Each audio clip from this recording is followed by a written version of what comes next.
To Sudan CNG 2009 की desire है। इसमें सीएनजी फिटिंग था लो ऑटो का।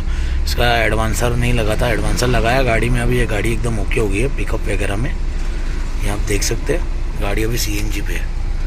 इसका एक एरर आ रहा था, वो भी एरर क्लीन कर देते हैं हम।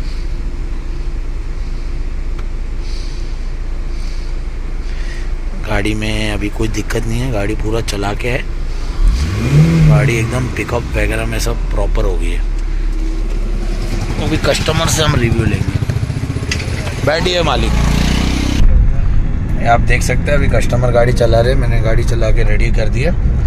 भाई अभी गाड़ी कैसा चल रहा है? गाड़ी का पिकअप बहुत अच्छा हो गया है। पहले जो गाड़ी दब रही थी गाड़ी एवरेज भी नहीं दे रही थी।